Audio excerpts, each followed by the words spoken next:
Hello everyone. Today is 27th of March and I'm in Houston, Texas. I am going to give you a short tour of my Wildflower Meadow, which is doing really well, and there are many surprises here. I mean, the flowers I originally planted, some of them have overtaken, and then there are some others I don't even remember planting. So let's start on this side. That is coral honeysuckle, which has beautiful flowers. They haven't opened yet, these ones. This is a favorite of hummingbirds and is a native.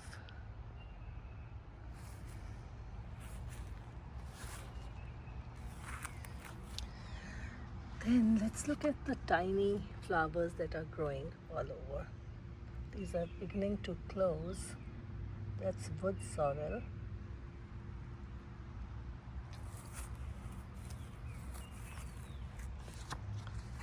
This one is a white panicle aster. Let me show you a flower. It's very tiny and very pretty. There it is.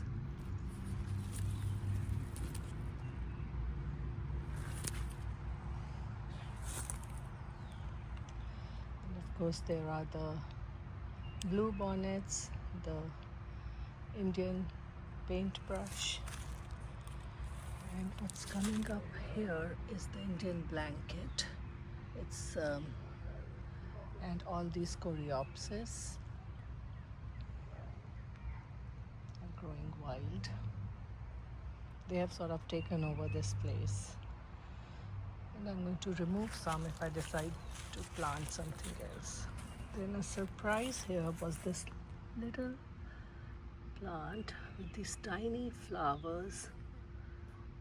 It's jewels of opar. I don't know if you can see these. They are so pretty and so tiny.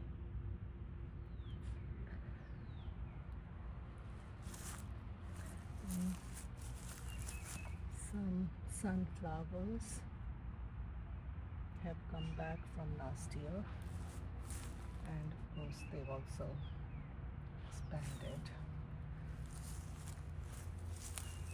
Here's a penstemon.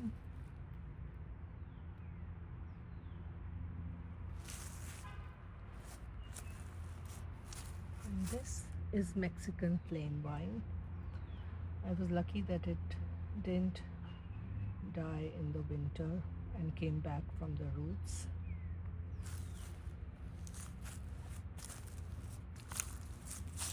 This is what is known as doll's daisy.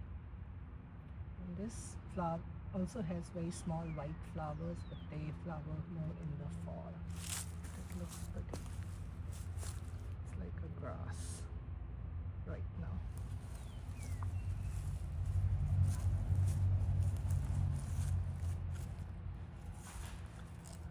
And what else is flowering? Is this pretty little flower, which is also tiny. It's an aster. It's so pretty. I have been enjoying finding all these tiny flowers. This is bee balm coming up after the winter.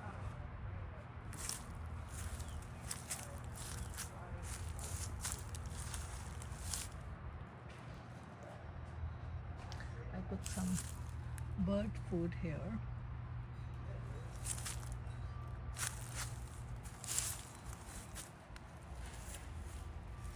So this is the tiny wildflower meadow, which continues to give surprises. But also I have realized how one plant can sort of take over, which this coreopsis is doing. Most of it is landsleep coreopsis, and the other plant that is taking over is the Indian blanket. They look very pretty and bloom for a long time, so I let them stay. But if I find some other interesting plants, then what I do is remove some of these and just plant the new plants. And in 1 or 2 seasons, they become well established too.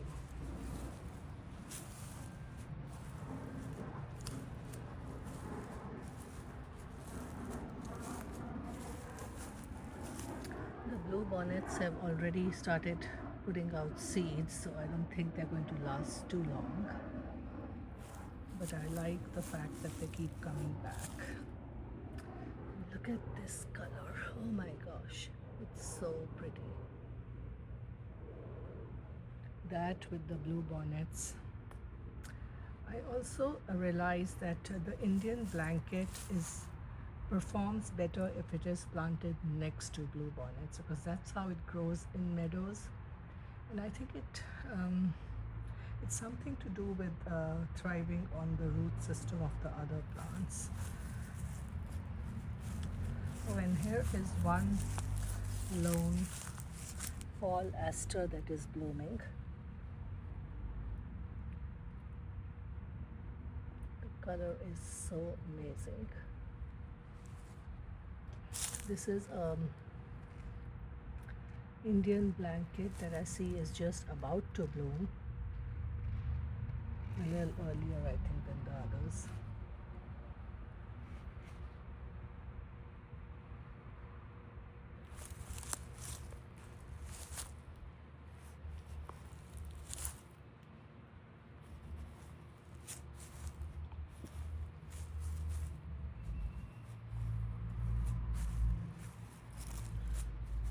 This meadow is like more yellow than any other color because of all these coreopsis. But that's okay because it does look very natural and very pretty.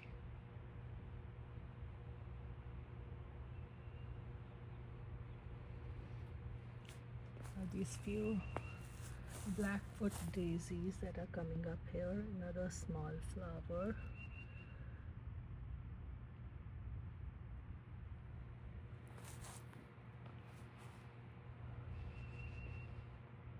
This meadow serves as a food source or a nectar source for bees, butterflies, as well as hummingbirds because of the coral honeysuckle.